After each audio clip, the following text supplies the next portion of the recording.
Jesus, Ele trouxe, Ele conduziu, Ele preparou, e que Ele possa tocar em seu coração essa noite.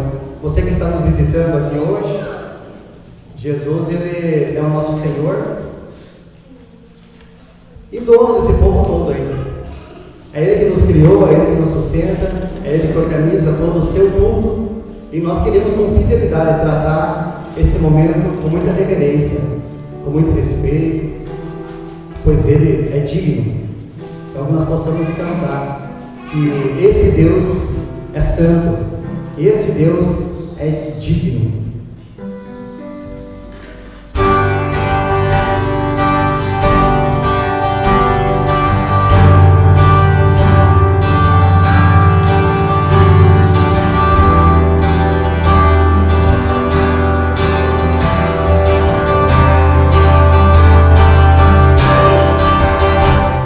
Teu povo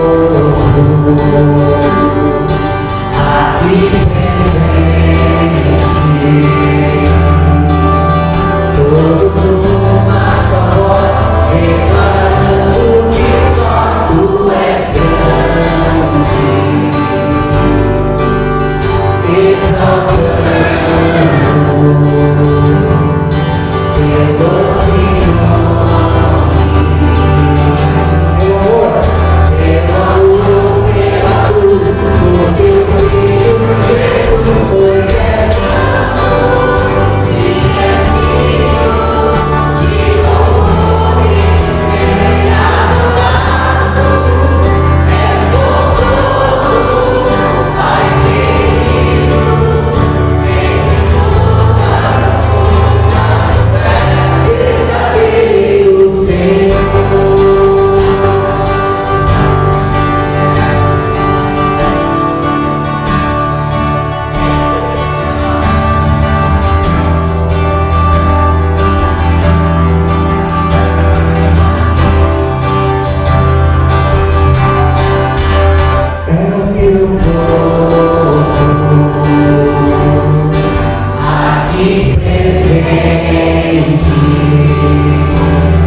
ele é profundo porque é verdadeiro, vem do próprio Senhor. Então, você está vendo a projeção, você que o Senhor alcançou teu coração e você precisa que agora cante junto essa parte, nós cantaremos novamente, pois é santo. Vamos cantar como uma congregação, como todo o povo do Senhor. Pois é santo, sim, és digno de louvor e de ser adorado. És bondoso, Pai querido, entre todas as coisas tu és verdadeiro, Senhor.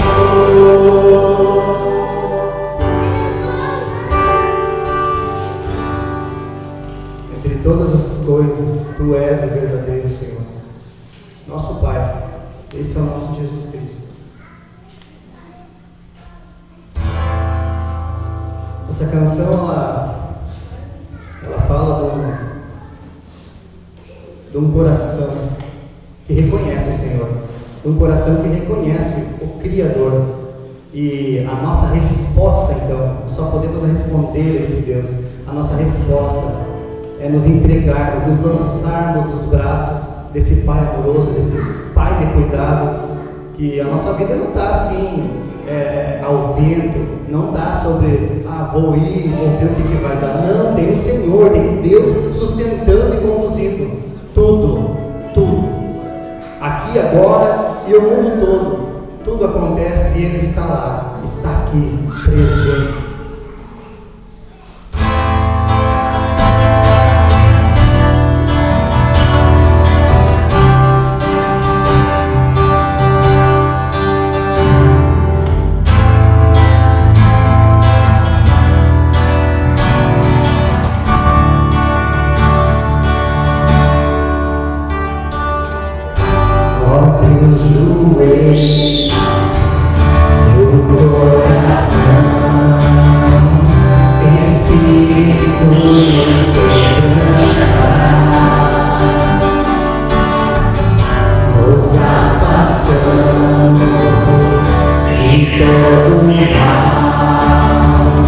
Deixamos a iniquidade no puro coração, não nos deixe cair em vaidade, menos mãos limpas no puro coração, não nos deixe cair em vaidade.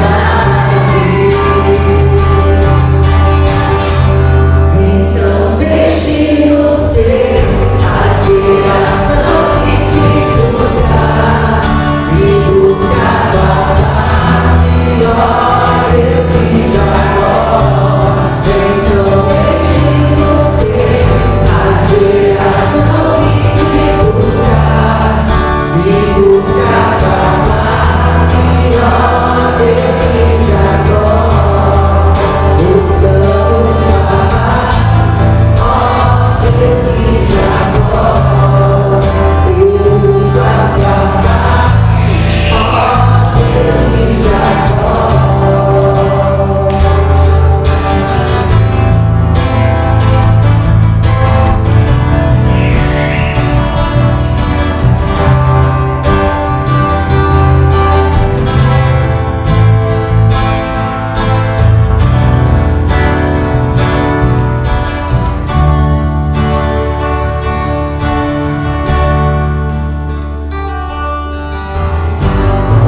Os joelhos do coração, Espírito nos quebranta, nos afastamos de todo mal, deixamos a iniquidade, menos mãos limpas no puro coração. Não nos deixe cair em vaidade,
purifica o nosso coração.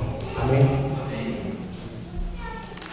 Pai de todo coração, que eu canto esta canção. Você é um cara tão legal, não há outro igual. Se o pai é bem magrinho ou se é grandão, ele é baixinho, não importa não. De qualquer maneira tem o melhor pai do mundo. Se o pai é animado ou atrapalhado, se ele nunca tem ou anda safado, de qualquer maneira tem o melhor pai do mundo. Pai, você é meu herói.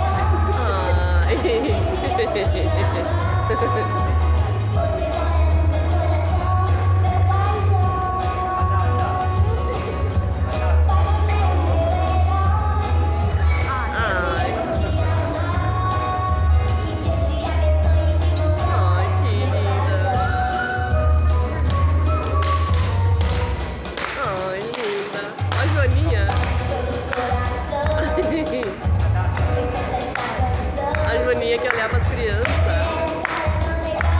Que linda.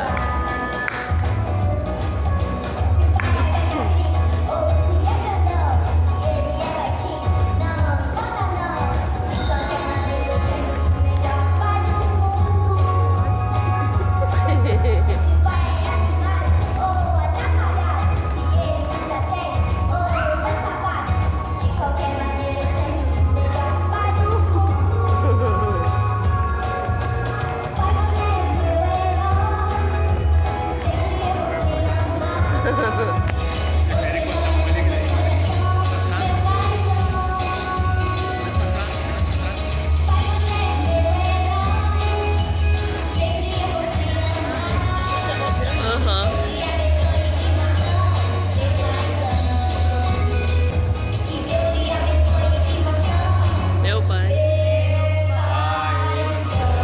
Ai, que lindos.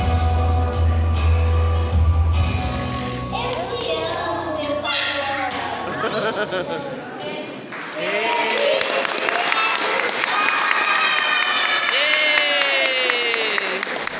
Nós conseguimos identificar que existia uma coreografia padrão, né?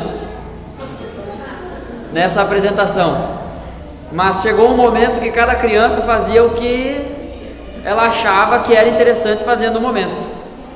A minha, por exemplo, achou que seria legal ela ficar de costas por um bom momento da apresentação. E eu fiquei triste com isso? Muito pelo contrário, a minha foi a mais bonita. Todo pai, todo bom pai acha isso, né? Não importa se a criança levantou só uma mão, ainda quando nem era para levantar a mão, a gente acha que ela é a mais bonita. Louvado seja Deus pela vida das nossas crianças. Nós queremos, através desses momentos, irmãos, não é só fazer gestos e cantar canções, fazer as crianças vir aqui apresentar alguma coisa para os pais se sentirem homenageados. Não é só isso. Mas através desses momentos nós queremos também levar as crianças a serem participantes do culto e serem participantes daquilo que Deus está fazendo na nossa igreja. Se você der uma saída ali fora depois, você vai perceber que aqui ao lado, no fundo, as escoras e tantas outras coisas que tinham ali na construção foram retiradas. Então estamos passo a passo avançando na nossa construção. A ideia é que em breve tenhamos ali espaço para retomarmos o culto infantil. Enquanto estiver acontecendo o nosso culto, as crianças também terão um culto com a linguagem delas, com atividades para elas, com o fim de pregar o Evangelho ao coração delas. Enquanto isso não acontece, as crianças participam do culto conosco, e mesmo depois, quando tiver as salas lá, as crianças ainda, de forma periódica, participarão dos cultos conosco, porque as crianças não são o futuro da igreja, as crianças são o presente da igreja. Então deixa eu dizer algo para você, você é adulto, você que é adulto, presta atenção numa coisa que eu vou dizer aqui. Criança não atrapalha o culto. Tá bom? Criança não atrapalha o culto. O que a criança pode fazer, porque ela é criança, ela pode distrair. Da mesma forma como você tem um monte de distração enquanto você está trabalhando, enquanto você está fazendo tantas outras coisas. Cabe você, adulto, discernir e trabalhar para prestar atenção naquilo que você quer prestar atenção. Ok? Isso vale para todos. Agora, eu quero dar um recado especial àqueles que têm filhos pequenos, né? Filhos que ainda não ficam parados o culto todo. Crianças não atrapalham o culto. O que atrapalha o culto são pais que não corrigem e não cuidam das suas crianças rebeldes. Isso atrapalha o culto. Então, se a sua criança ela está teimando, né? Ela está fazendo arte no meio do culto, ela vem aqui na frente correndo, né? Tenta derrubar aqui o celular, o pedestal aqui. Aí sim, aí você, pai, você tem que fazer alguma coisa. Aí você levanta e você faz alguma coisa, porque senão você está atrapalhando o culto, daí não é a criança. A Bíblia nos ensina que a criança, ela precisa da orientação, ela precisa da correção dos seus pais. Então, irmãos, a realidade que a gente vive hoje é essa. Então, vamos todo mundo se ajudar. Vamos buscar ao Senhor e trazer as crianças para esse lugar também de adoração, de relacionamento com Deus. E a gente vai falar um pouquinho sobre isso essa noite. Eu quero convidar você a abrir a sua Bíblia no Evangelho de Lucas, capítulo 8. Se alguém não tem Bíblia, me procure após o culto, que a gente resolve isso imediatamente. Se 10 pessoas me procurarem, daí não vai dar para resolver imediatamente para todos, mas a gente resolve. Abra sua Bíblia, por favor, em Lucas, capítulo 8. Por enquanto, mantenha a sua Bíblia no Evangelho de Lucas, capítulo 8. Essa data, Dia dos Pais, ela é uma data muito especial. E assim, homens, pais, aí vamos assumir, ela não é tratada assim com tanto carinho que nem o Dia das Mães, né?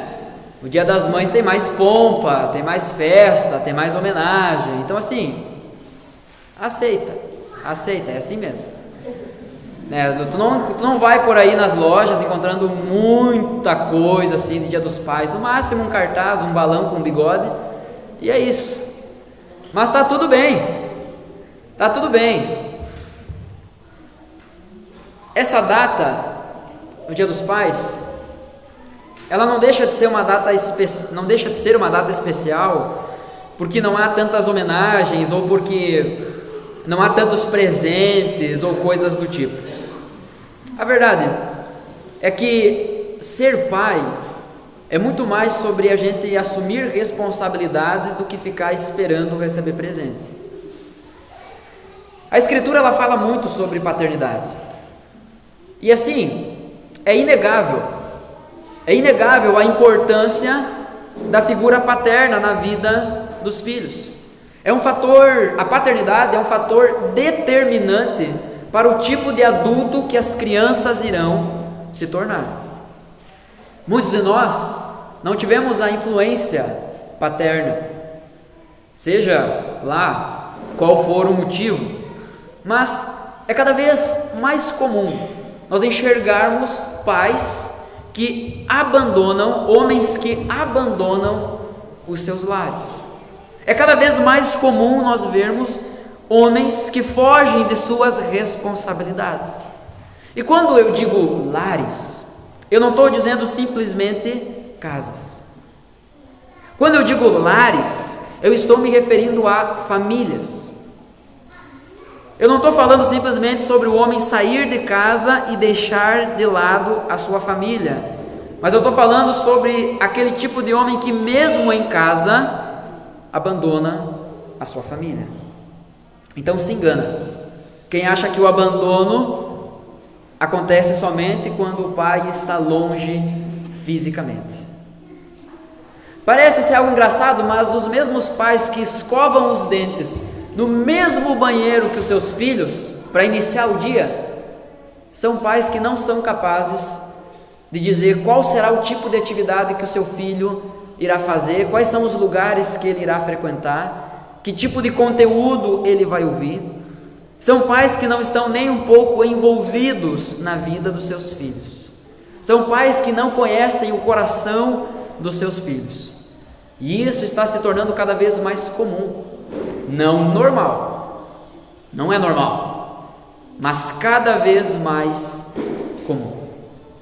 Por outro lado, há pais que entenderam a sua vocação.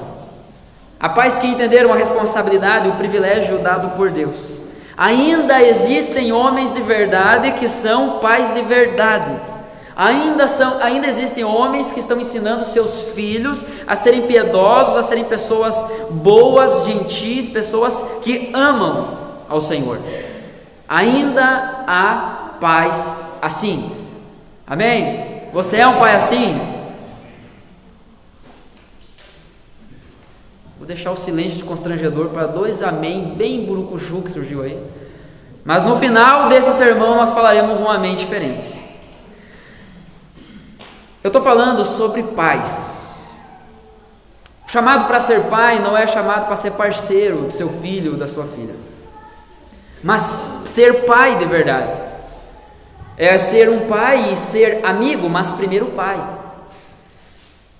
Nós encontramos muitas situações onde algumas pessoas que são pais novos, eles se tornam parceiros dos filhos. Eu já conheci muitas situações assim, onde os pais se reúnem com os filhos para fazer coisas que adolescentes fazem. E aí eu não estou falando sobre coisas simplesmente de lazer, mas coisas realmente ruins, coisas que realmente não agregam, não edificam. A Bíblia nos traz a história de muitos pais e ela não esconde os erros e os acertos desses pais.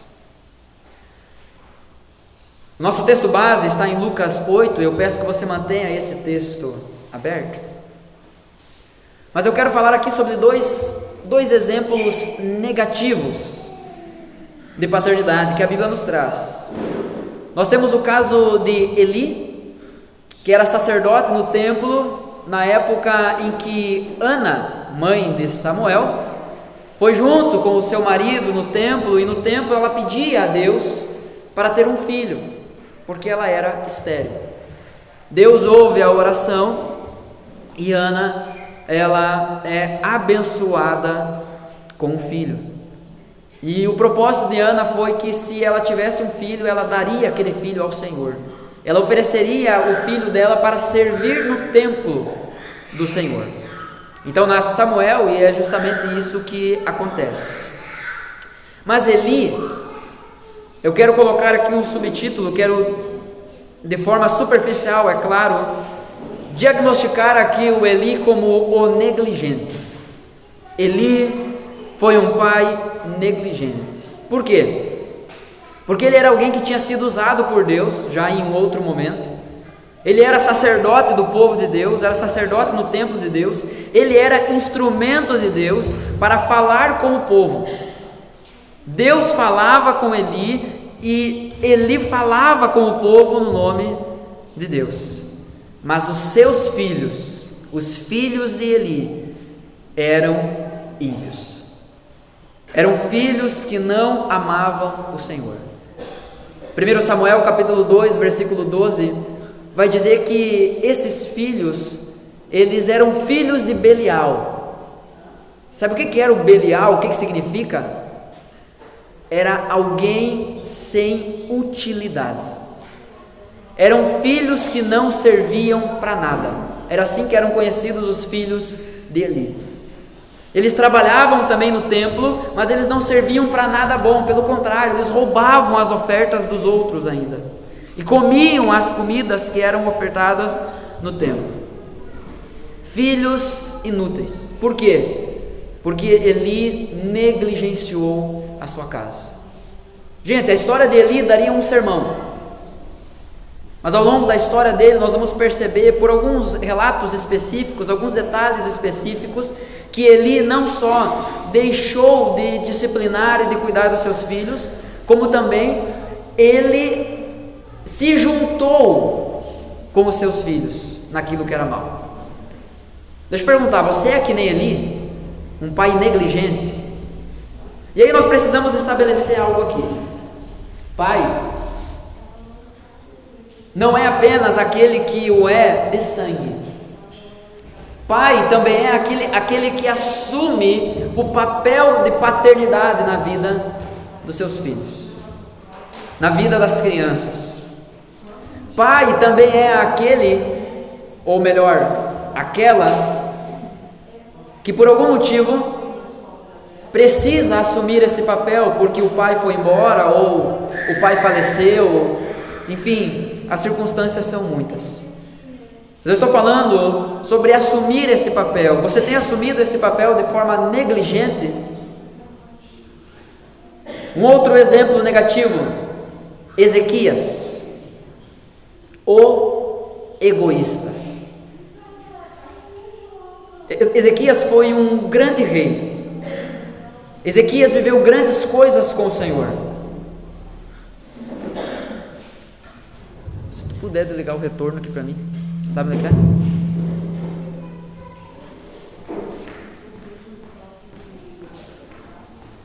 Ezequias foi um homem tremendamente usado por Deus, porque ele foi usado por Deus para restaurar o culto no meio do povo de Deus que havia se perdido. Obrigado. Ele foi usado por Deus para Deus fazer intervenções poderosas no meio do povo de Deus. Chega um momento na história do povo de Deus que um rei inimigo, Senaqueribe, vem ameaçando, dizendo assim: nós vamos entrar aí e nós vamos dominar tudo. O rei da época era Ezequias. Ezequias vai para o templo do Senhor, ele ora ao Senhor, ele pede ajuda ao Senhor, e Deus manda um anjo, e aquele um anjo bota todo aquele exército para correr. Essa é só uma das histórias que Ezequias viveu. Ezequias é também lembrado por ter recebido um diagnóstico de morte e depois por chorar e pedir por salvação, por misericórdia. Deus ouve o seu pedido e dá a ele mais tantos outros anos de vida.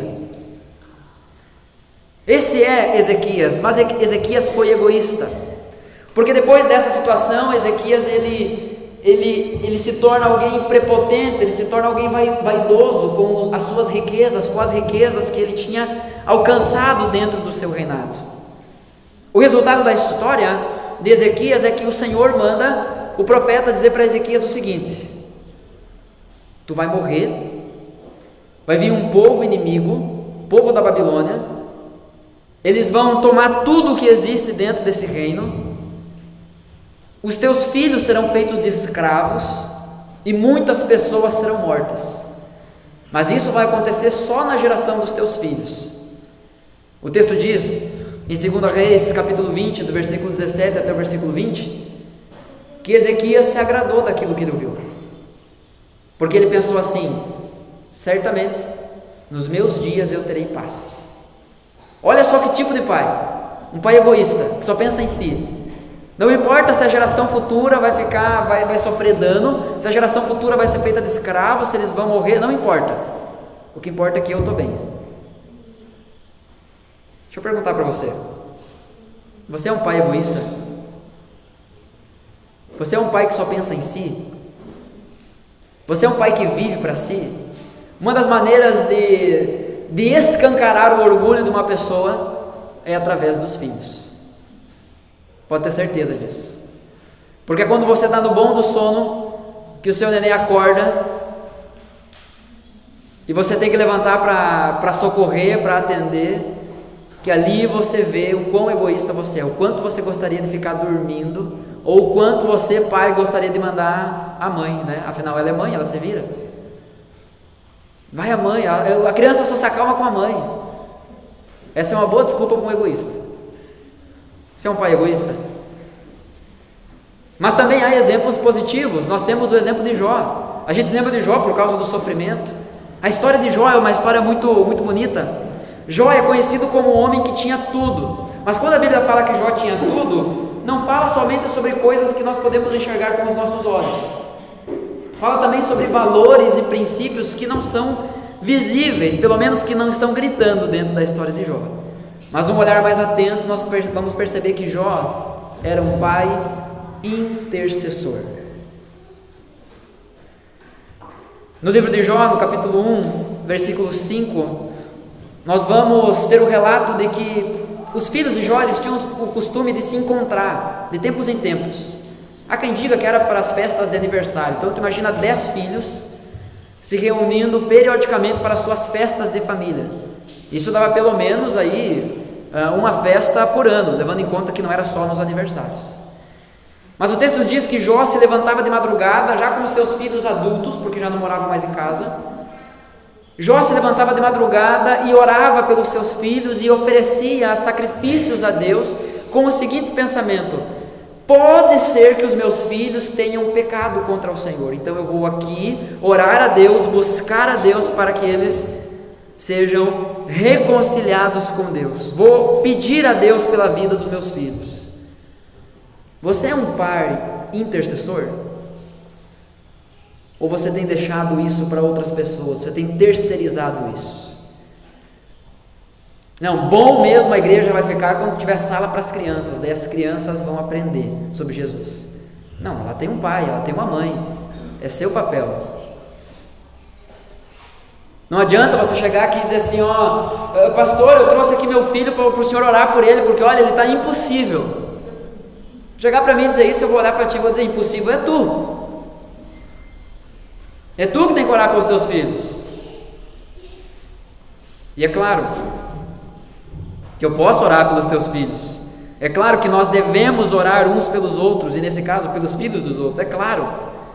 Mas eu estou falando sobre um tipo de gente que terceiriza o serviço, sobre o tipo de gente que fica colocando a responsabilidade para os outros. Bom, Jó não era assim. Jó entendeu o seu papel como pai e ele era um intercessor. Então você também deve ser isso. É um exemplo positivo, devemos seguir esse exemplo. Um outro exemplo positivo, Josué. Josué ficou conhecido como o grande líder que conduziu o povo até a terra prometida. Mas Josué não conduziu apenas o povo de Israel para a terra prometida. Josué conduziu também o seu próprio povo para a terra prometida. Josué conduziu também o seu próprio povo, a sua própria família. Em Josué, capítulo 24, versículo 15, naquele momento onde eles estão renovando a aliança do povo com Deus, e ali Josué desafia o povo dizendo: vocês precisam se livrar desses ídolos, vocês precisam se livrar da vida velha que vocês viviam, e vocês precisam se voltar para o Senhor, e não me importa o que vocês vão fazer, eu e a minha casa serviremos ao Senhor. Esse é o exemplo que Josué nos dá. E eu quero perguntar para você, pai, você quer seguir esse exemplo? E o exemplo que eu quero dar um pouquinho mais de atenção essa noite é de um cara um tanto quanto desconhecido na Escritura. Pelo menos não é o primeiro exemplo que vem à nossa mente, que é a história de Jairo. Jairo era um pai de verdade. Caso você esteja anotando, esse é o título do sermão de hoje. Jairo, um pai de verdade. Lucas, capítulo 8, manteve sua Bíblia aberta aí no texto? Esse é o nosso texto base. Irmãos, eu peço que vocês tenham paciência. O nosso cabo hoje aí do outro microfone deu errado, então o Júnior está se virando aí para dar um jeito nesse negócio. Lucas capítulo 8, nós faremos a leitura nesse momento a partir do versículo 40. Lucas capítulo 8, versículo 40 diz assim: quando Jesus voltou, a multidão o recebeu com alegria, porque todos o estavam esperando. Eis que veio um homem chamado Jairo, que era chefe da sinagoga, e prostrando-se aos pés de Jesus, suplicou-lhe que fosse até a sua casa, pois tinha uma filha de uns 12 anos que estava morrendo. Vamos orar mais uma vez? Feche seus olhos. Pai, Obrigado por essa noite, obrigado porque o Senhor nos trouxe aqui. Eu peço em nome de Jesus que Teu Espírito Santo testifique a Tua palavra em nossos corações, que nada tire aquilo que o Senhor deseja plantar em nós, que quando nos distrairmos, que a gente tenha força de vontade para voltar, que outras circunstâncias que possam surgir não sejam suficientes para tirar da gente aquilo que o Senhor nos trouxe aqui para alcançar. Em nome de Jesus, é a minha oração, é a nossa oração. Amém. Você já viu uma enchente? Já viu uma enchente? Talvez na nossa cidade aqui não é tão comum assim, mas na TV a gente volta e meia enxerga noticiário de enchente, água subindo, entrando nas casas e arrastando um monte de coisa. Certamente não é algo bonito de se enxergar. Alguém que liga a TV pensando assim: vou ver aqui umas enchentes para se distrair. Alguma coisa está errada na cabeça da pessoa. Não é algo bonito de se enxergar, muito menos é bom de se viver essa experiência. Mas talvez não seja familiar a seguinte cena: uma rua que está com uma correnteza de água, a enchente chegou ali, a água está alta, está forte. Aí a gente olha para aquela rua, a gente enxerga algumas pessoas tentando caminhar, tentando atravessar para o outro lado, para o lado seco, com objetos na cabeça, nos lombos, talvez até com crianças. Muitas vezes a gente vê alguns vídeos muito bem humorados, até mesmo de pessoas com animais, com cachorros em cima da cabeça, tentando atravessar para o outro lado. A gente vê pessoas tentando a sorte, ver se vão conseguir sair daquela situação. E é natural a gente enxergar também nessas ruas um monte de carro parado, pensando: será que eu vou? Será que dá? Será que dá para passar? Aqueles que têm um carro menor, um Corsa da vida, olha para aquilo e pensa: é ruim que eu vou tentar, eu vou ficar aqui parado esperando passar a chuva. Agora já tem aqueles outros que tem umas caminhonetes maiores, uns carros mais robustos, pensa: eu vou ver o que dá, e tenta atravessar. Alguns conseguem, é fato, mas nem todos. É muito comum a gente enxergar nessas notícias carros sendo arrastados pela correnteza, pela força da água. Cada motorista pensa de um jeito, pensa: será que eu tento? Será que eu não tento? Será que eu vejo o que vai dar ou não? Quando um decide arriscar, depois daquele resultado, então os outros são encorajados ou desencorajados. Se o camarada que tentou atravessar passa, os outros pensam: então eu vou também. Mas é só o primeiro ser arrastado pela água que os outros pensam: eu acho que não vai dar não, eu acho que é muito arriscado. O exemplo daquele faz com que os outros motoristas desistam e pensem muito melhor se vale a pena correr o risco ou não. Se fosse você nessa situação, diante dessa enchente, dessa correnteza, se fosse você diante dessa situação, o que você faria? Que exemplo você seguiria? Daquele que se arriscou e passou?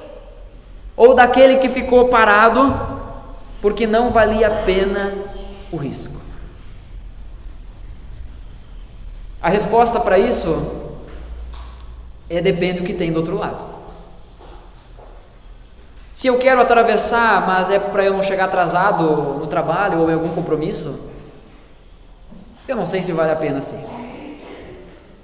Mas quando você entende que você olha para o banco de trás, você olha para o lado, você vê a sua esposa, você olha para o banco de trás, você vê seus filhos, é ruim que você vai atravessar isso aí, porque não vale a pena, não vale a pena. Nós temos exemplos bons e nós temos exemplos ruins na Escritura sobre paternidade. Que exemplo você vai querer seguir? Que exemplo você quer se basear?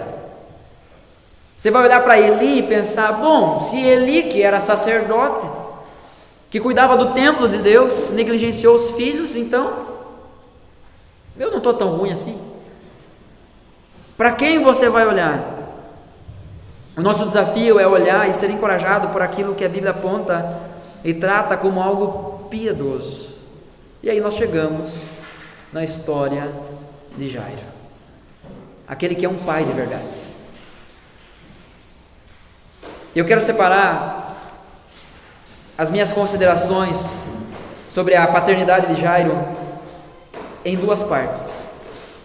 A primeira é que um pai de verdade vai a Jesus. É isso que o texto está dizendo. Tinha um homem chamado Jairo e a sua filha estava doente para a morte e ele vai a Jesus. Ele não fica esperando, ele não fica entregue à situação, ele vai a Jesus. Mas esse ir a Jesus envolve muitas coisas, implica muitas coisas na nossa vida.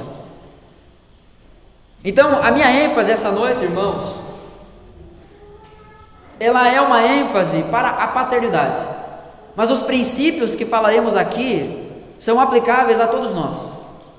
Os princípios que falaremos aqui podem ser aplicados e devem ser aplicados a você que é pai, a você que está com seus filhos hoje aqui, a você que está criando seus filhos, a você que já tem seus filhos criados, a você que sendo mãe precisou assumir o papel de pai, a você que tem o desejo de ser pai, ou a você que é só um filho, uma criança que ainda nem pensa muito bem nessas coisas.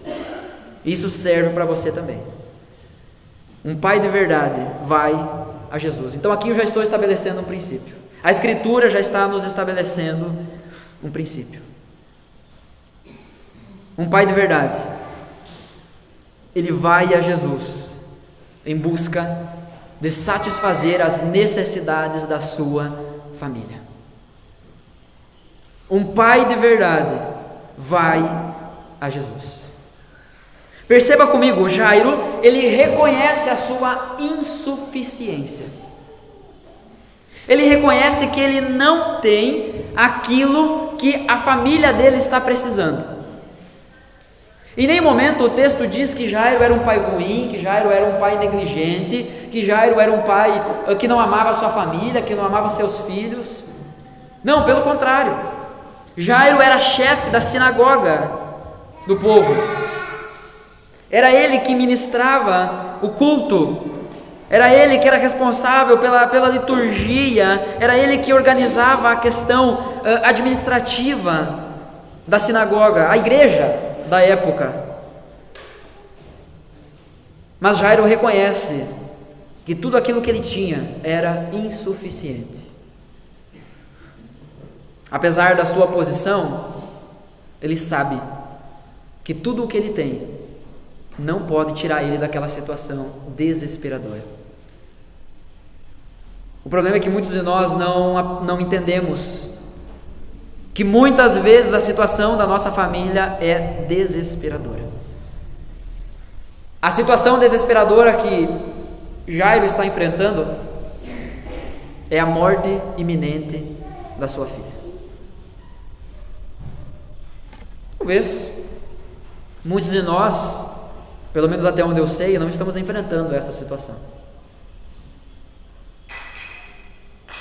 Mas a situação desesperadora não é só quando alguém está doente para morrer. A pior situação desesperadora que podemos encontrar dentro das nossas casas, na vida dos nossos filhos, são filhos longe do Senhor. São filhos que não amam a Deus. E aí você pode colocar toda e qualquer desculpa que você quiser. Você pode dizer porque a igreja não tem isso, porque a igreja não tem aquilo, porque a escola está ensinando isso, porque a escola está ensinando aquilo, porque a sociedade está ruim, porque o governo é isso. Você pode inventar todas as desculpas que você quiser. Nada justifica você, como um pai, não ir a Jesus em busca de socorro. É isso que precisamos fazer. Diante da situação desesperadora, um pai de verdade vai até Jesus. E é claro que esse tipo de postura ele não acontece do dia para a noite. Então você talvez hoje que nem tem ainda filho, mas que deseja, Eu já falei para os irmãos, tem uns casais aí que daqui a pouco nós vamos receber a notícia. Nós estamos orando com fé, que a gente quer mais criança nessa igreja, para a glória do Senhor Jesus. Agora, você precisa começar a adotar essa postura hoje, agora já.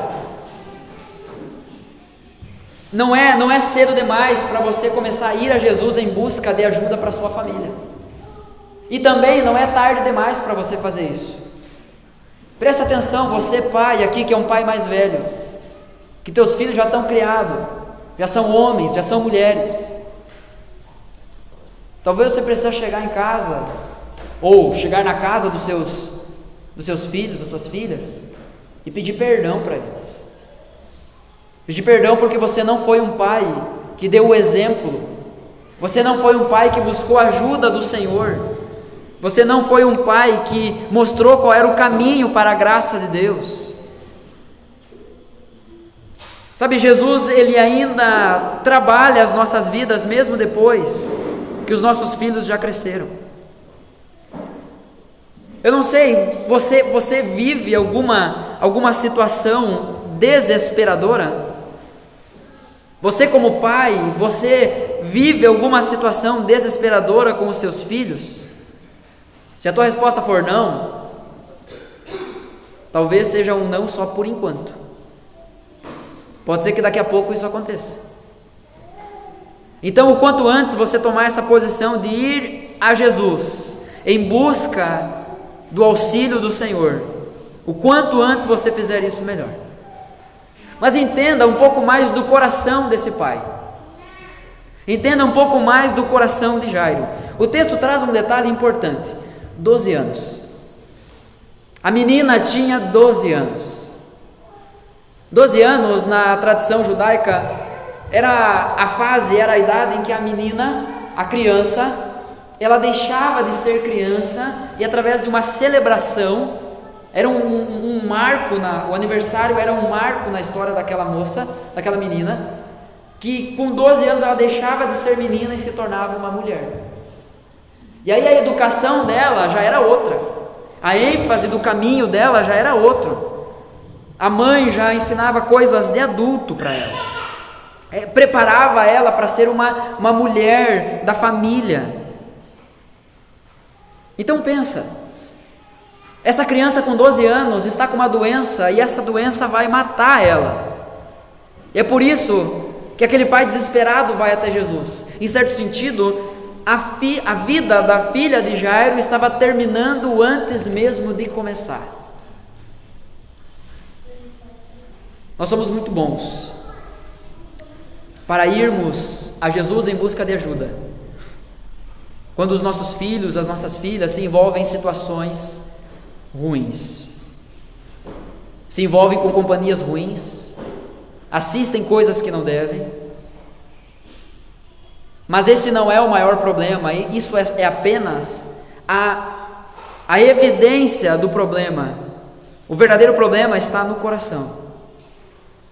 Você como pai, a primeira coisa que você precisa entender é que o maior problema, a situação desesperadora que você está enfrentando, não é o teu filho ter um comportamento ruim, não é o teu filho conversar com quem não deve, se relacionar com quem não deve, consumir o que não deve. A situação desesperadora é que o coração do teu filho não conhece a Deus. Essa é a tua situação desesperadora. E o que nós faremos diante disso? O que nós faremos? Nós iremos ser como aqueles pais que são negligentes, que são egoístas? Ou seremos pais intercessores? Seremos pais responsáveis? Josué foi alguém que assumiu a responsabilidade pela sua família, foi alguém que guiou a sua família para perto do Senhor.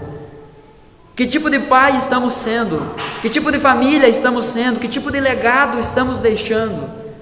Nós cantamos aqui, irmãos, antes do sermão, nós cantamos sobre isso, que o nosso desejo é que o Senhor nos faça, é que o Senhor deixe a gente ser uma geração que busca a face de Deus.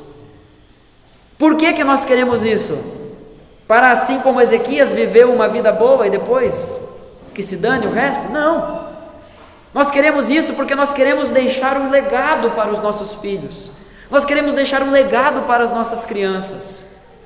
Que elas saibam aonde elas podem pisar, porque nós já pisamos, porque nós já mostramos o caminho. É isso que queremos. Quando nós não vamos a Jesus em busca de auxílio para a vida dos nossos filhos, nós estamos terminando com a vida deles antes mesmo de começar.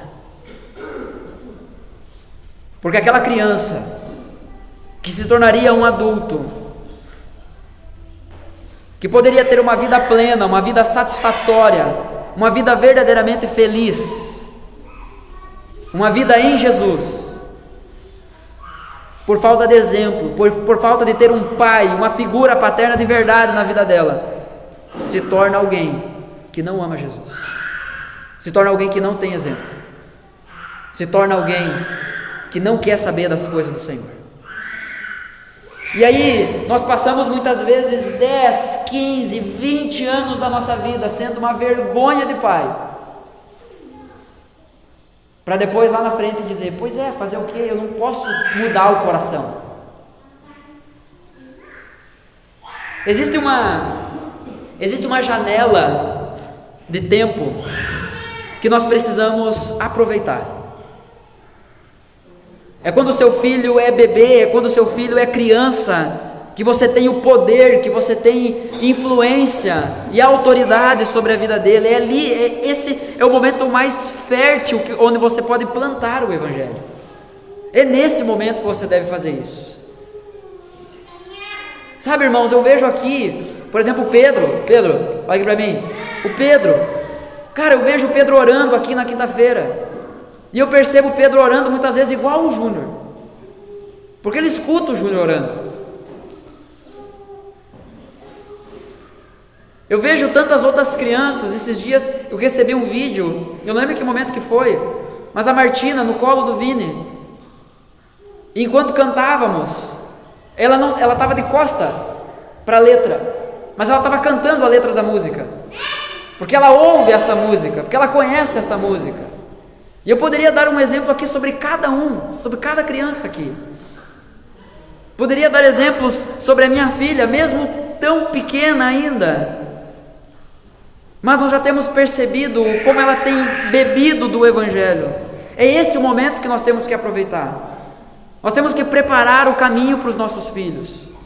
Nós não podemos terceirizar, achar que sendo negligente vai acontecer um milagre lá no final.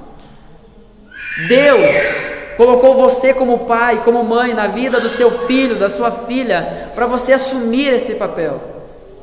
Então assuma de fato esse papel e vá a Jesus. Vá em busca de Jesus. Isso é um pai de verdade. Um pai que não busca Jesus para satisfazer as necessidades da sua família não é um pai de verdade. Você está fracassando como na missão do pai que Deus te deu. Não é. E se você ainda acha que você ainda não entendeu que você está perdido, que você precisa de Jesus, que Ele é o teu pai. E é só assim que nós conseguiremos oferecer essa paternidade para os nossos filhos. Perceba, Jairo era alguém que tinha posição, que tinha status, mas esse pai, ele se prostra reconhecendo a suficiência de Jesus. Então, ir a Jesus, ir em busca de Jesus, implica em nós reconhecermos a nossa insuficiência, porque eu vou para Jesus buscando aquilo que eu não tenho, porque se tivesse eu não preciso ir, então resolvo do meu jeito. Eu preciso reconhecer que eu sou insuficiente, mas eu preciso também chegar diante dele e reconhecer que ele é suficiente. Jairo tinha uma posição, ele era um dos homens mais importantes e respeitados da comunidade. Mas esse status, essa carteirinha de chefe da sinagoga, não ia adiantar nada. Não ia adiantar nada. Ele podia muito bem dizer, não, eu conheço a Deus.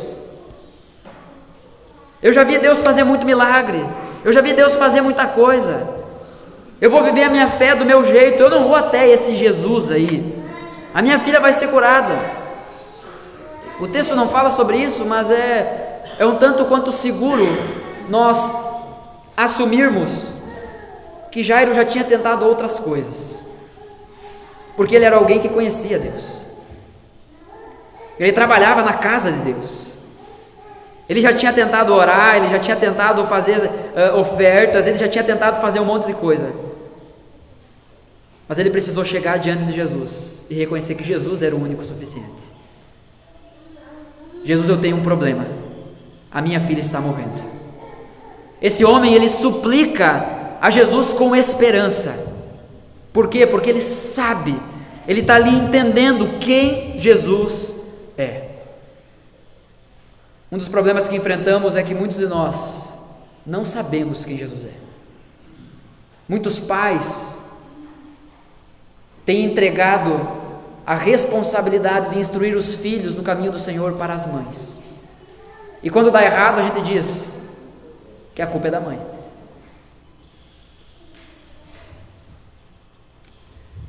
O texto de Efésios, tanto Efésios como Colossenses, vai falar sobre a responsabilidade dos pais, vai dizer que os pais não devem provocar a ira aos seus filhos.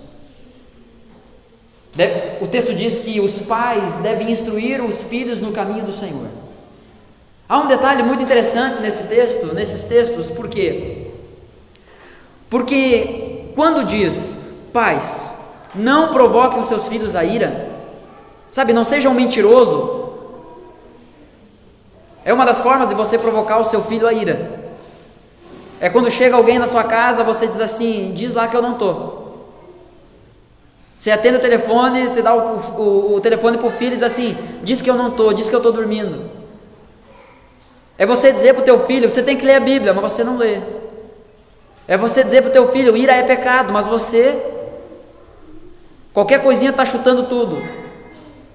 Você produz ira, você produz revolta, você produz rebeldia na vida do seu filho assim. Então quando o texto diz, pais, não provocam seus filhos a ira, está falando sobre pai e mãe. Mas quando o texto diz, pais, instruam os filhos no caminho do Senhor, não está falando sobre pai e mãe, está falando sobre o pai. É papel do pai fazer isso. É teu papel, como homem de verdade, ser um pai de verdade,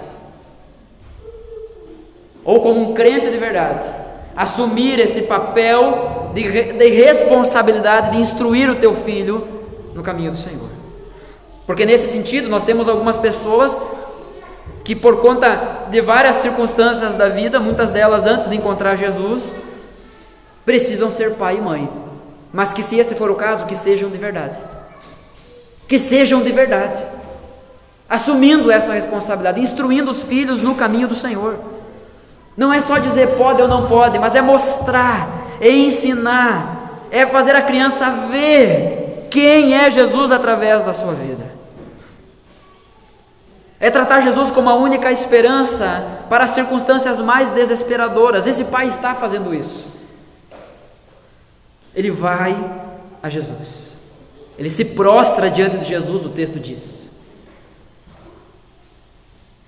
Só que para isso, ele precisava reconhecer que o seu status não iria lhe ajudar em nada.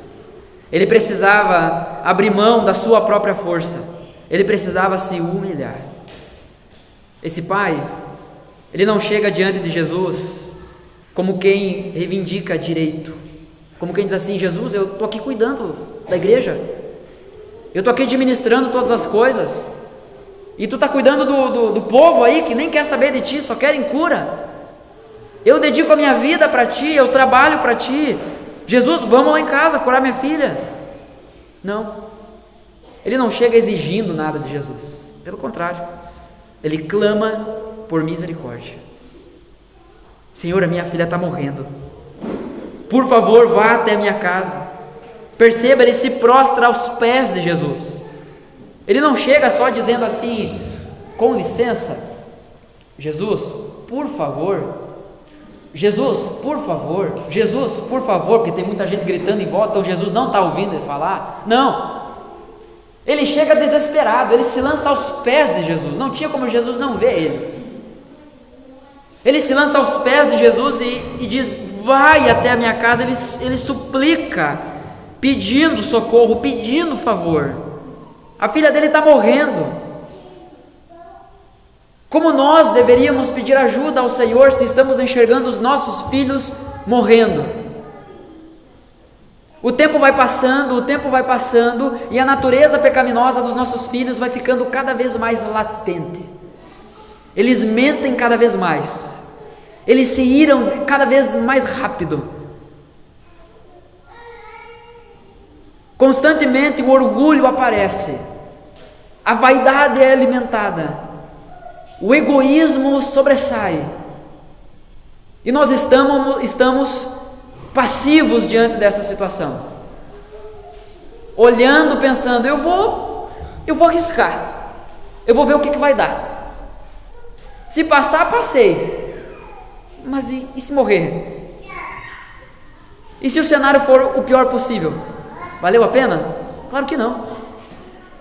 Um pai de verdade, ele vai a Jesus em busca de satisfazer as necessidades da sua família, não necessidades materiais somente, mas principalmente as necessidades do coração.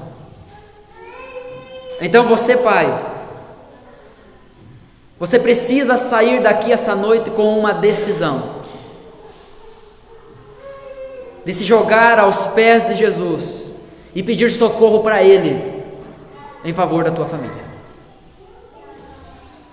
Você precisa chegar aos pés de Jesus e pedir para Ele socorro, suplicar a Ele por socorro em favor dos seus filhos. Não adianta depois que seus filhos se perderem, não adianta depois que os seus filhos se tornarem o pior que poderiam se tornar, você queria achar desculpas, motivos, ou fazer aquela pergunta que muitos de nós ouvimos: aonde foi que eu errei?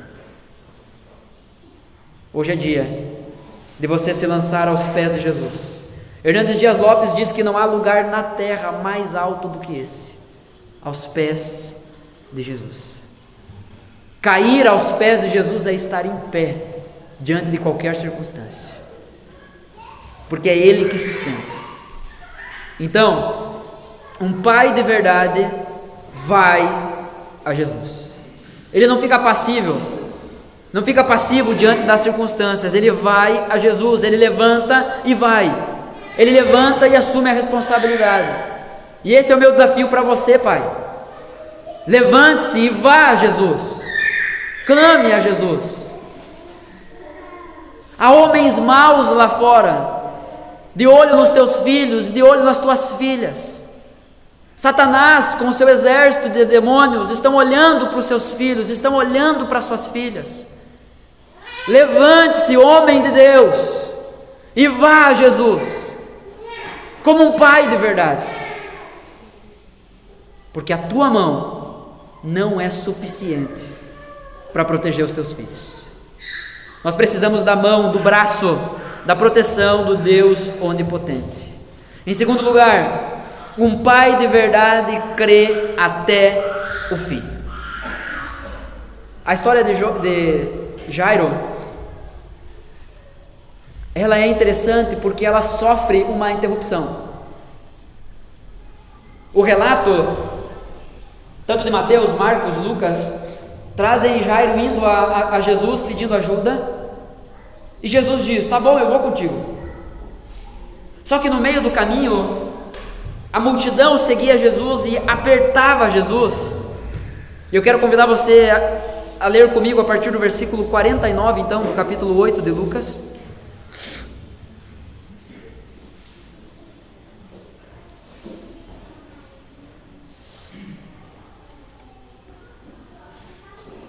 Diz assim: enquanto Jesus ainda falava, veio uma pessoa da casa do chefe da sinagoga dizendo: a sua filha já morreu, não incomode mais o mestre. Mas Jesus, ouvindo isto, lhe disse: não tenha medo, apenas creia e ela será salva. Tendo chegado a casa, Jesus não permitiu que ninguém entrasse com ele, a não ser Pedro, João e Tiago, além do pai e da mãe da menina. E todos choravam e a pranteavam. Mas Jesus disse: não chorem, ela não está morta, mas dorme. E riam-se dele, gargalhavam, debochavam, porque sabiam que ela estava morta. Mas Jesus, tomando-a pela mão, disse em voz alta: menina, levante-se. Voltou-lhe o espírito e ela imediatamente se levantou. E Jesus mandou que lhe dessem de comer. Seus pais ficaram maravilhados, mas Jesus disse a eles que não contassem a ninguém o que havia acontecido. No versículo 49, então ele diz assim: enquanto Jesus ainda falava com quem? Falava com aquela mulher que por 12 anos sofria com uma grave hemorragia. É o que diz o texto do versículo 43 até o versículo 48. Entre o pedido de Jairo e a resposta do seu pedido, o milagre que ele recebe, há um intervalo. E esse intervalo é alguém que, com a mesma fé de Jairo, se aproxima de Jesus. O relato diz que aquela mulher, ela chega e ela toca na roupa de Jesus, porque ela pensou assim: se eu somente puder tocar na ponta da sua roupa, eu serei curada. Era a mesma fé que Jairo tinha. Jesus para então tudo que ele estava fazendo e diz: para lá, de mim saiu o poder. Isso aí já é outra história, já é outro assunto. Mas a questão é que muitas vezes, ao pedirmos a ajuda de Jesus, ao irmos a Jesus clamando por socorro, nós não receberemos socorro de imediato. Às vezes parece que alguém passou na frente. E se Jesus não é suficiente, o poder que ele tinha foi para aquela mulher. E agora a filha de Jairo que permaneça morta. Mas esse não é o Deus que nós cremos. O Deus que nós cremos é o próprio Jesus dizendo: eu sou o pão da vida. Aquele que come de mim jamais terá fome. Eu sou a água da vida, aquele que bebe dessa água nunca mais terá sede. Ou seja, tem para todo mundo. Nós não podemos achar, irmãos, que enquanto estamos indo a Jesus pedindo socorro e aparentemente alguém passou na frente, é porque Jesus não está se importando com a gente. Jesus disse que ia comigo lá, mas agora chega essa mulher, aconteceu um milagre, agora Jesus vai ficar envolvido com essa multidão aqui também. Não é isso que acontece. Jairo é desafiado nesse momento, porque enquanto Jesus ainda falava a respeito do milagre que tinha acontecido com a mulher, vem alguém da casa de Jairo e diz: tua filha morreu. Não incomoda mais o mestre. Tu veio aqui para buscar a cura da tua filha que estava doente, mas ela está morta. Em outras palavras, já era, Jairo. Acabou aqui. Eu sinto muito. Esse é o fim da linha. O texto não diz qual é a resposta de Jairo, mas com certeza ele não ficou feliz com essa notícia. Mas Jesus, ouvindo isso, ele olha para Jairo e diz: não tenha medo, apenas creia e ela será salva.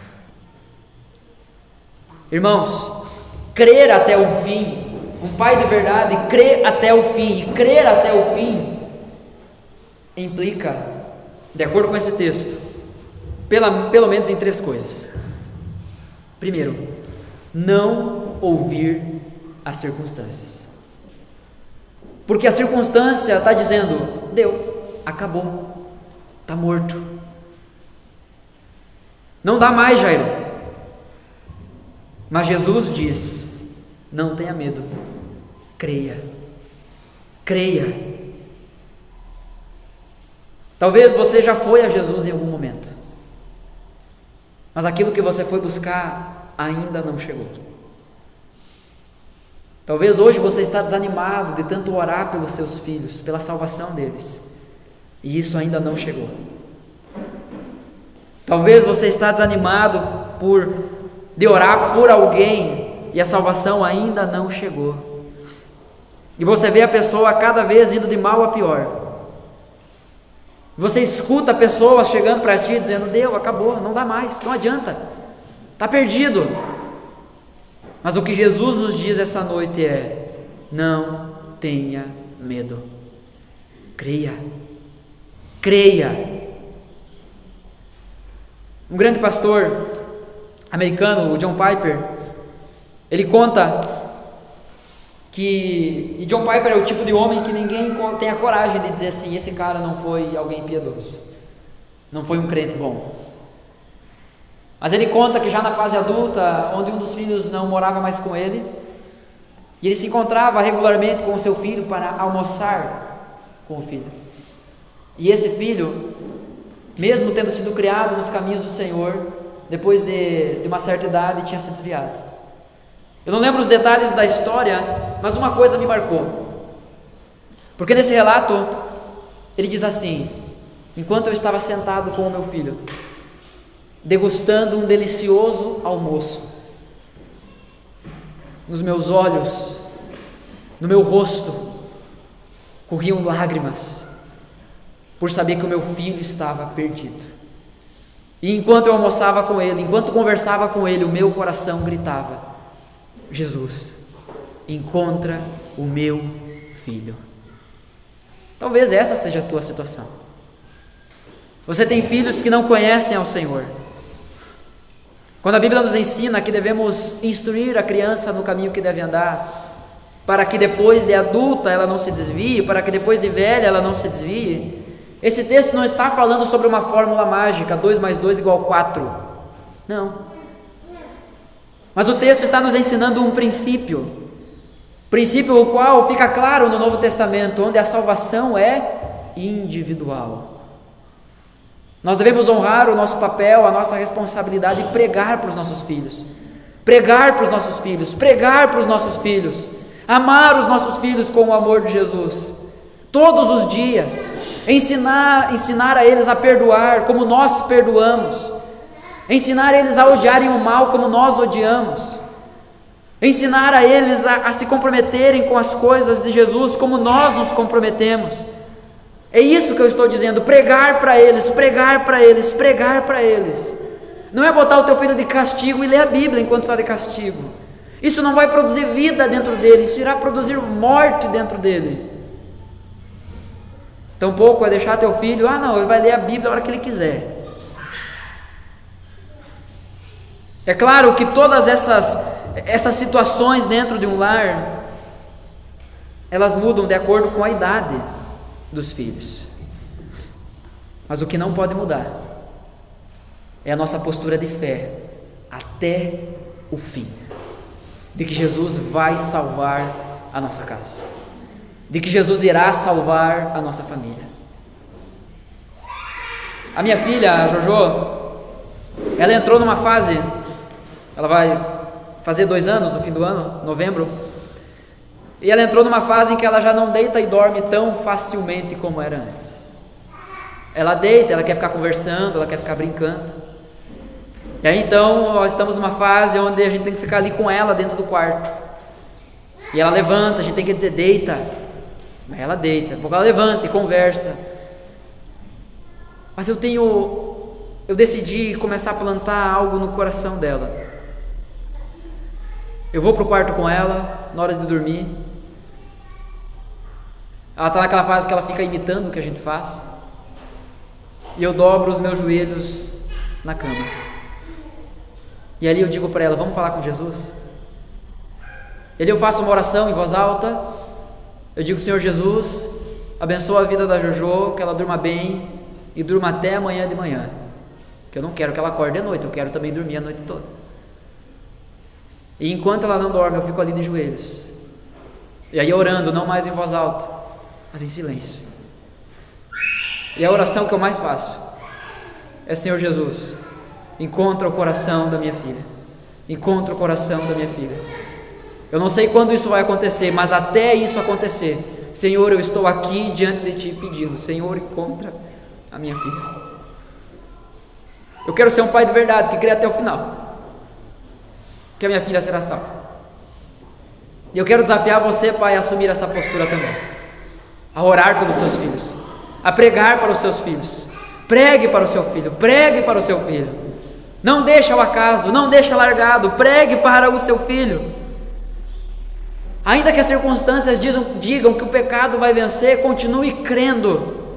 Continue crendo, ainda que que você ouça as pessoas falarem, deu, acabou, está morto, continue crendo.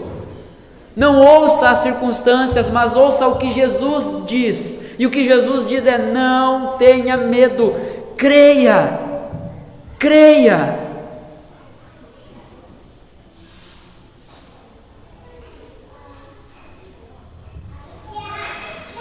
Crer até o fim envolve não ouvir as circunstâncias, mas envolve também lembrar quem é Jesus no meio desse processo. Porque conforme o tempo vai passando, nós vamos desanimando. Nós achamos que Jesus esqueceu do nosso pedido. Nós achamos que Jesus olha só para os filhos dos outros. Olha lá o filho do fulano, tão comportado. Olha lá a filha da fulana, tão quietinha. E o meu, como dizia a minha avó, um terremoto, não para. Olha que bonito a criança chegando na igreja com a Bíblia na mão. O meu, se eu não tacar uma bolacha na boca da criança, ela nem quer, nem entra na igreja. A gente fica comparando. No meio do caminho, no meio do processo, nós precisamos nos lembrar quem é Jesus. Quem é Jesus? Porque quando Jairo escuta que a filha dele estava morta, ele é tentado a pensar: e agora? Agora chegou o fim, agora não dá mais. Eu vim aqui como última saída, como última esperança. A minha filha recebeu o diagnóstico de que ela está morrendo. E o tom desesperado do texto, a postura desesperada de Jairo mostra que isso estava iminente, que a morte estava às portas. E aí ele escuta aquilo que ele não queria ouvir. Mas no meio do processo, Jesus lembra a Jairo de quem ele é. Não tenha medo, Jairo. Ela não morreu.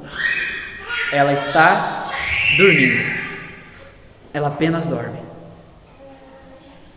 Para aquilo que nós muitas vezes olhamos e enxergamos morte, Jesus, com o seu poder, olha e nos chama a confiança de lembrar que Ele pode transformar aquela situação.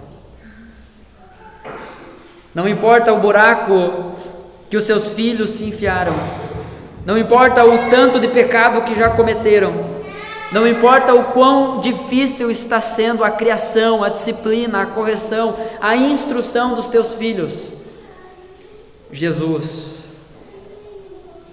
pede para que olhemos para Ele e lembremos quem Ele é. Não tenha medo, creia. As implicações de crer até o fim é não ouvir as circunstâncias, é lembrar quem Jesus é e, por fim, é viver o extraordinário. Porque o que o texto fala é que Jesus chega na casa, está todo mundo chorando, a família, e também o texto traz um detalhe, que pranteavam a vida não, no caso a morte daquela menina. Era costume na época ser contratado pranteadores profissionais, ser contratado pessoas que iam para as celebrações fúnebres para chorar, não porque amavam a pessoa, mas porque estavam sendo pagas para aquilo. Então a casa estava cheia de gente assim. Jesus chega e diz assim: não chorem, ela não está morta, ela está dormindo. As pessoas debocham de Jesus, porque aqueles profissionais, aqueles pranteadores profissionais já tinham visto aquelas situações muitas vezes. Eles reconheciam a morte bem de perto. Mas Jesus então sobe para o quarto, chama Pedro, Tiago e João, que eram seus discípulos mais próximos, chama também o pai e a mãe, e ele dá uma ordem: menina, levante-se. Não existe outro resultado possível depois que Jesus dá essa ordem. Quando Jesus diz, menina, levante-se, não existe hipótese alguma daquela menina continuar deitada. Quando Jesus diz, menina, levante-se, a única coisa que poderia acontecer, e é aquilo que aconteceu, é a menina se levantar. A vida foi devolvida a ela. É por isso que nós precisamos ir a Jesus e clamar pelo socorro dele. Porque o que nós precisamos, irmãos, é que o próprio Jesus faça um apelo ao coração dos nossos filhos. Porque quando ele chamar o coração dos nossos filhos, não existe outra hipótese a não ser eles se levantarem e se renderem a Jesus. Então pregue o Evangelho, pregue o Evangelho, pregue o Evangelho aos seus filhos, na esperança que o Espírito Santo levará o Evangelho ao coração. E quando isso acontecer, quando o extraordinário acontecer, nós nos lembraremos que tudo começou com a gente indo a Deus em busca do seu favor. Só vive esse tipo de milagre quem crê até o final, quem não para no meio do caminho, quem não desiste daquilo que julga ser valioso. Os nossos filhos são valiosos. O texto diz que os pais ficaram maravilhados com aquilo que viram. O que você quer contar lá na frente a respeito dos teus filhos? Você quer contar que você tentou de tudo? Que você fez tudo o que podia? Você quer contar um discurso frustrado lá na frente? Ou você quer olhar para a história do teu filho e se maravilhar com a ação de Deus, com o agir de Deus no coração dele? Pois bem, há um caminho para isso. Vá a Jesus. Um pai de verdade vai a Jesus. Um pai de verdade crê até o fim. Não pare, não desista. Diante disso, portanto, nós precisamos entender que o orgulho pode nos impedir de viver essas coisas extraordinárias com Deus. O orgulho pode nos impedir de viver coisas grandes com Deus. O orgulho pode nos impedir de viver coisas grandes acontecendo na vida dos nossos filhos. O orgulho que nos faz achar que a gente sabe de tudo. O orgulho que nos faz achar que a gente não precisa de ajuda de ninguém, que a gente não vai pedir conselho para os nossos irmãos, a gente não vai buscar aconselhamento bíblico. Não existe pessoa mais interessada na criação dos nossos filhos do que Deus. E as instruções para isso nós encontraremos na palavra. Então, seja, em nome de Jesus, um pai de verdade, que não só está presente fisicamente na vida dos seus filhos, mas é um presente na vida dos seus filhos. Que os seus filhos possam olhar para você e dizer: o meu pai é um presente na minha vida. O meu pai é uma bênção na minha vida. Eu não poderia ter pai melhor. E que ele diga isso não só no dia dos pais, e que ele diga isso não só na tua frente, e que ele diga isso não só através de um cartaz que obrigaram ele a escrever na escola, mas que ele diga isso em todo o tempo, porque isso é uma verdade. O meu pai é o melhor pai do mundo.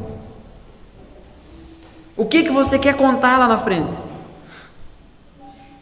Ou você acha que porque você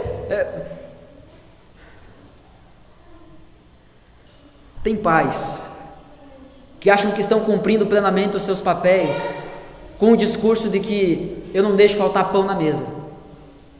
Meu irmão, eu não vou te dar os parabéns por tu fazer o mínimo. Tem pais que acham que estão cumprindo plenamente os seus papéis porque ficam com os seus filhos para a esposa ir tomar banho. Meu irmão, não espere que eu te dê os parabéns por você fazer o mínimo. Tem pais que acham que a função da esposa, da mãe somente, é cuidar das emoções dos filhos, cuidar da educação dos filhos. Não é. Tem pais que acham que porque voltou para casa no fim do dia, depois de um longo dia de trabalho, agora ele só deve ser servido. Tem pais que jogam na cara dos seus filhos, da sua família, dizendo: tu devia agradecer que eu volto para casa. Eu poderia ficar viajando a semana inteira a trabalho, mas eu volto para casa. Eu não vou te dar os parabéns por tu fazer o mínimo, cara.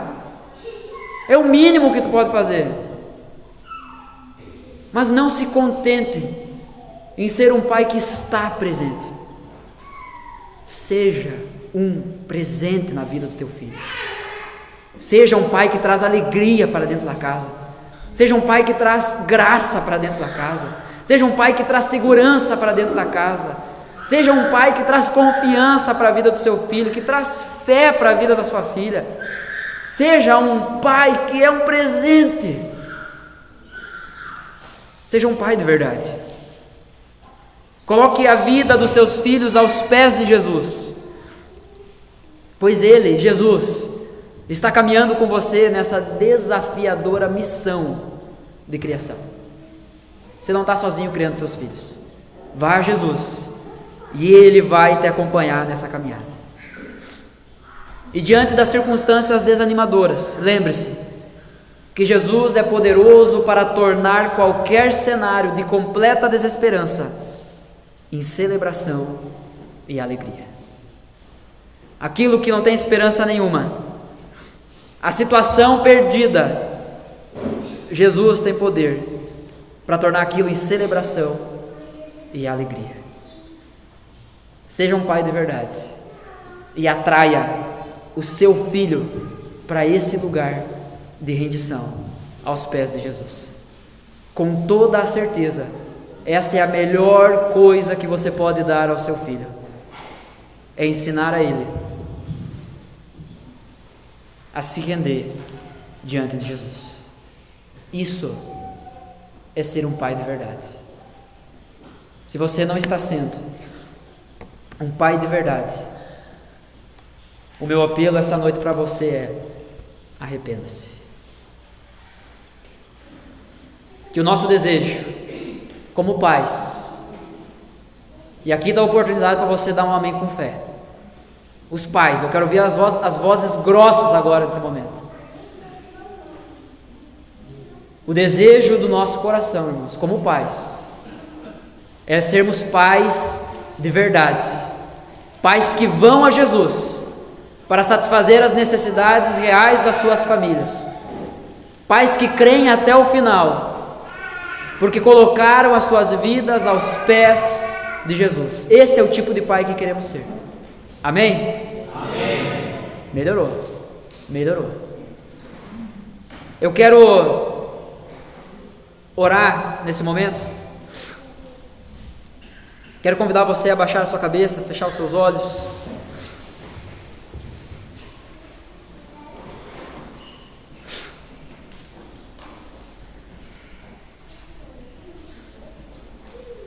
Irmãos, eu não vim aqui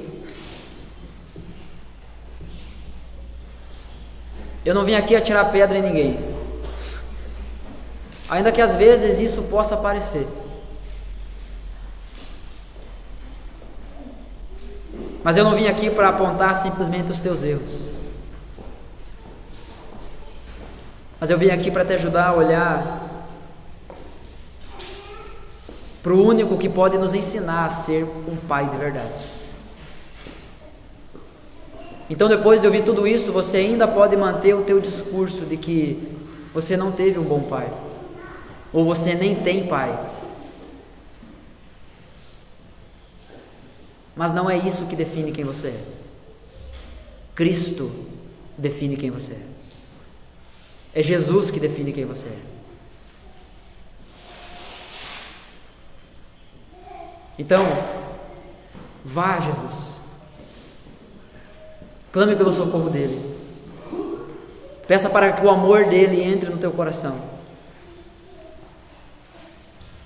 Talvez hoje você sente dificuldade em amar o teu filho. Não amar como uma mãe ama, mas como um pai ama. Você tem dificuldade em demonstrar carinho, afeto, porque você não recebeu. Bom, Jesus te trouxe aqui essa noite para curar isso dentro do teu coração. O amor que você recebeu do seu pai foi falho, foi fraco, mas há um amor que não pode ser comparado com nada. Há um amor real e verdadeiro. É nesse amor que nós cremos. É esse amor que enche o nosso coração e nos faz ser pais de verdade, mães de verdade, pessoas de verdade. É só através da cruz de Cristo. Eu quero convidar você a render o seu coração a esse amor,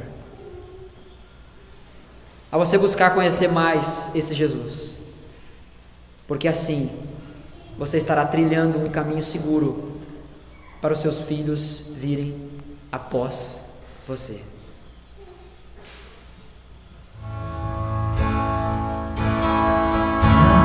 Nada se compara ao teu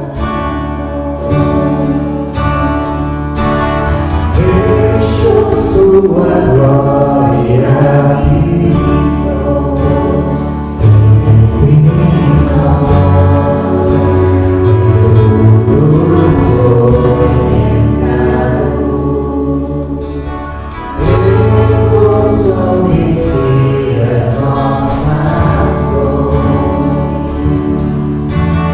foi moído por nossos pecados. Seu sangue nós fomos lavados,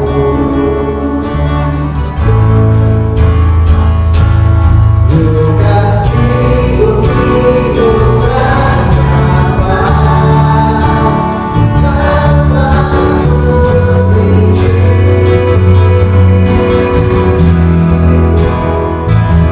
Com suas pisaduras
fazer um desafio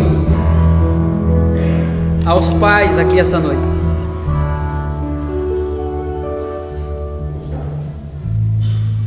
Eu quero fazer um desafio a você, pai, que quer ser um pai de verdade. Talvez essa noite você entendeu que não seja. Talvez você entendeu que não tem sido um pai de verdade. Mas eu quero convidar você essa noite a tomar uma posição diante de Deus e ir a Jesus, de abrir mão da sua aparente autossuficiência e ir a Jesus em busca de ajuda. Talvez você já é alguém que tem buscado ao Senhor, mas hoje você tem lidado com uma crise de fé. Eu quero desafiar você a tomar uma postura diante de Deus e pedir a Ele que Ele te ajude a crer até o final. Você assumir uma postura de alguém que não para no meio do caminho, que não desiste dos filhos, que não desiste da família. Então eu quero desafiar você. E aí, irmãos, como eu disse, esses princípios devem ser aplicados a todos nós. Mas hoje, nesse momento, o meu desafio é aos pais. Eu quero desafiar você que deseja ser um pai de verdade. Você a se colocar em pé, vir aqui à frente. E com isso dizendo: eu me comprometo, Senhor, diante das necessidades da minha família. Eu me comprometo, Senhor, em ir a Ti, em buscar o Senhor. Com isso nós estamos dizendo: Senhor, eu não quero desistir, eu não quero parar, eu quero continuar crendo até o final. Quando todo o resto parecer estar dando errado, eu quero continuar crendo até o final.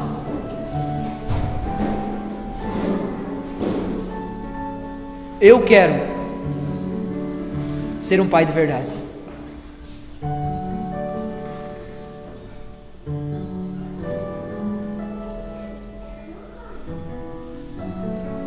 Enquanto esses homens estão aqui, gostaria de convidar você que está sentado, você se levante, você estenda uma das suas mãos para cá, e nós vamos orar pela vida desses homens.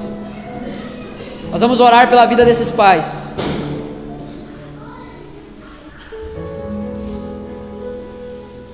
E como nós falamos essa noite, há implicações para ir a Jesus. Há coisas que precisam ficar pelo caminho. Há implicações em crermos até o fim. Há circunstâncias desanimadoras que precisam ser enfrentadas e superadas. Não é uma tarefa fácil, mas Jesus pode fazer isso acontecer. Então eu quero convidar vocês, homens que estão aqui à frente, a fazer uma oração comigo,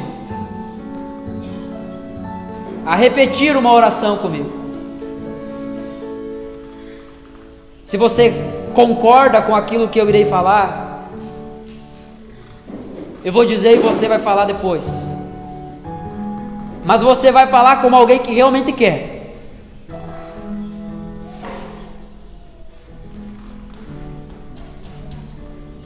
Irmãos, eu quero estender esse momento para aqueles que ainda não são pais, mas que têm o desejo de ser e querem ser pais de verdade lá na frente.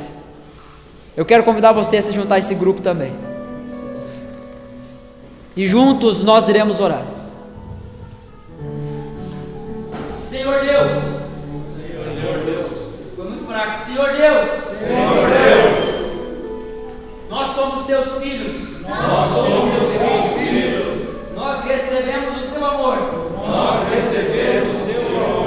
E o teu amor nós queremos entregar. E ensinar aos nossos filhos. Nos dê coragem. Nos dê autoridade. Nos dê força. Para trilhar o caminho. Que os nossos filhos terão alegria para seguir um caminho seguro, que não vai para outro lugar, mas vai para os pés da cruz. Senhor, para que isso seja verdade, Para que isso aconteça na minha vida.